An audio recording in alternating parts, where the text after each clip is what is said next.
Rumpelstiltskin. There was once a very broke guy who lived all alone with his beautiful 18-year-old daughter. His name was Herb, his daughter's was Laura.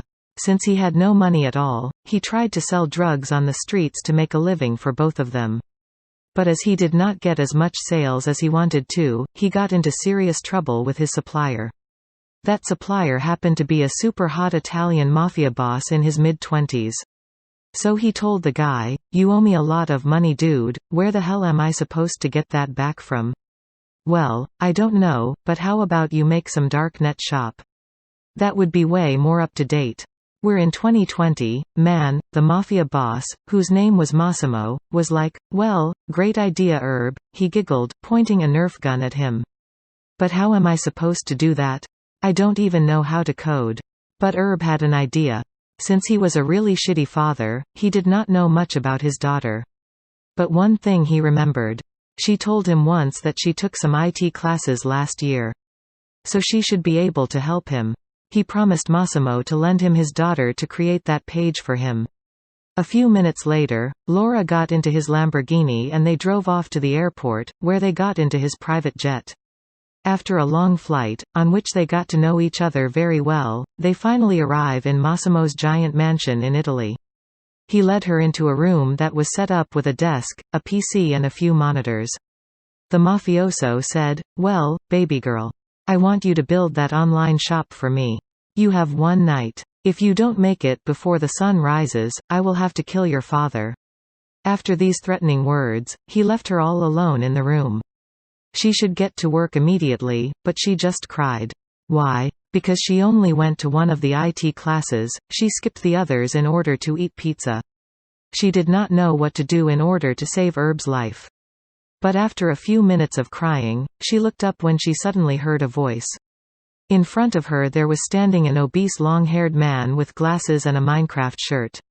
He asked her why she was crying and she told him everything. He said, "I can help you. I know how to code, girl. But you have to give me something in return." "But what should I give you in return? I don't have anything with me."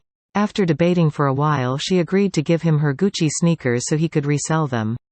He spent the entire night in her room, and after a while Laura just fell asleep since she didn't have anything to do anyways. When she woke up, he was gone, but the whole page was set up and it even had some sales already. Without knocking on the door, Massimo entered the room and took a look at her work. He was very pleased with the outcome, but he still wanted her to make a few additions and changes. He even said, "If you do a good job again, I want you to marry me and then you can live in this mansion for free and get everything you want." That didn't sound too bad, especially since Massimo was a really attractive guy. So that following night, the nerdy guy came back to Laura's room and helped her once again. This time he wanted to get a reward for his work again. She agreed to give him her brand new iPhone 27 that cost her $2,000. Again, the next morning, when Massimo came into Laura's room and took a look at her work, he was really happy. But he had one last suggestion. He wanted Laura to put some undercover advertisements on the normal internet, in order to get more costumers. She promised him to do what he requested her to. When the sun went down, again she sat there, hoping that that tech guy would come back. And he came. He agreed to help her once again. When he finished his work, he asked, "So Laura, what are you giving to me this time?" But Laura had nothing left to give. She told him that he already got her Gucci sneakers and her iPhone 27 and that should be enough. But it wasn't enough for him. He said, "You have to give me your firstborn child. Nobody wants to marry me, so I can't have children myself." Laura didn't like the idea, but she agreed. Her future husband is a mafia boss. She would be surprised if her husband wouldn't be able to protect their baby. As the sun rose, the nerd disappeared again.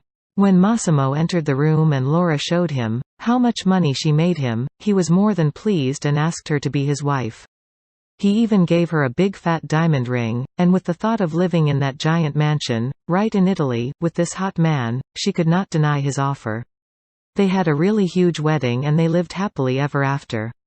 Until 10 years later, when they were expecting their first mafia baby.